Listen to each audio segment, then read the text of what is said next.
कहानी एक auto driver की है। नाम था जगदीश। उम्र करीब 45। मेहनती, शांत और ज्यादा बातों में नहीं पड़ने वाला इंसान। वो हर रात देर तक सवारी करता था, खासकर रात के 11 बजे के बाद, जब किराया अच्छा मिलता। लेकिन उसे हमेशा एक बात का ध्यान रहता, रात के 2 बजे के बाद आखिरी सवारी नहीं उठानी। मगर एक रात कुछ ऐसा हुआ जो उसकी जिंदगी को हमेशा के लिए बदल गया। वो सर्दियों की रात थी। कोहरा कुछ ज्यादा ही घना था और शहर की सड़कों पर सन्नाटा पसरा था।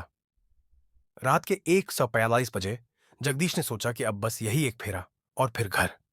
उसने अपना ऑटो एक चौराहे पर मोड़ा ही था कि सामने एक बस स्टॉप पर एक औरत खड़ी दिखाई दी। सफेद साड़ी, बेहद पतली और सिर झुका हुआ। जगदीश को अजीब लगा कि इतनी रात को कोई अकेली औरत ऐसे सुनसान स्टॉप पर क्यों खड़ी है। लेकिन सोच के झटके से हटकर उसने ऑटो वहीं रोका और धीरे से कहा, मैडम कहाँ चलना है? औरत ने सिर नहीं उठाया, बस धीरे से बोली, बस श्मशान के पास वाली सड़क तक। जगदीश ने कुछ कहे बिना सिर हिलाया, लेकिन उसके मन में हल्की सी घबराहट उठी। श्मशान वाली सड़क वो रास्ता था जहां कोई बिना जरूरत के नहीं जाता, और वैसे भी उस तरफ अब कोई रहता भी नहीं था। सब पुरानी कोठियां थीं, खंडहर हो चुकी। औरत चुपचाप पीछे वाली सीट पर बैठ गई। ऑटो में एक अजीब सी ठंडक भर गई, जैसे पारा अचानक गिर गया हो। पीछे देखने के लिए जब उसने शीशे में झांका, तो उसे वो औरत हल्के से कांपती हुई दिखी। या शायद उसका भ्रम था। ऑटो चल पड़ा। रास्ता सुनसान था और चारों तरफ कोहरे की मोटी चादर फैली हुई थी। करीब 10 मिनट तक सब शांत रहा। लेकिन फिर एक मोड़ पर जगदीश ने महसूस किया कि पीछे से कोई उसे लगातार देख रहा है। उसने हिम्मत जुटाई और शीशे में देखा। वो औरत अब भी सिर झुकाए बैठी थी, लेकिन एक बात बदली थी। उसकी आंखें सीधी शीशे में दिखाई दे रही थी, और वो आंखें सुलगती हुई लाल थीं, जैसे जलते अंगारे। जैसे इंसानी आंखें नहीं, बल्कि किसी जानवर की हों या कुछ और की। उसका पूरा शरीर ठंड से नहीं, डर से कांप गया। लेकिन वो कुछ कह नहीं पाया। कुछ देर और चला, और तभी औरत ने कहा, रोगिए, यहीं। ऑटो एक सुनसान मोड़ पर रुका, जहां बाईं तरफ एक टूटी हुई सड़क श्मशान की ओर जाती थी।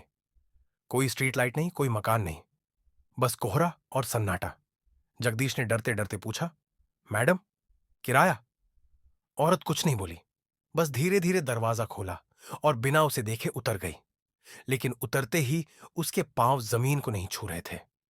वो हवा में 1 इंच ऊपर तैर रही थी।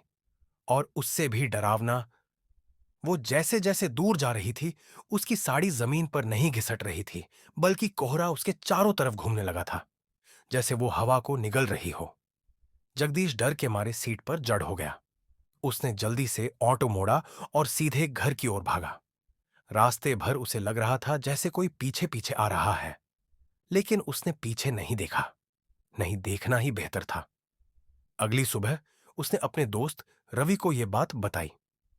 रवि ने गूगल पर कुछ खोजा और पाया कि ठीक 1 साल पहले उसी श्मशान के पास एक औरत की लाश मिली थी, जिसका चेहरा पहचान से बाहर था, और जिसकी आंखों के बारे में पुलिस ने बताया था कि वो खून की तरह लाल थी।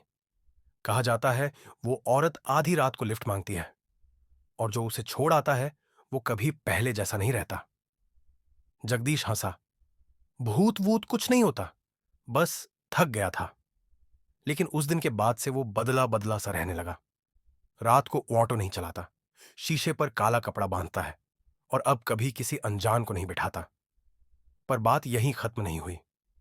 3 हफ्ते बाद जगदीश की पत्नी ने देखा, रात को 2:30 बजे, जब वो सो रहा था, तब वो अचानक उठकर घर के कोने में जाकर कुछ बुदबुदाने लगा।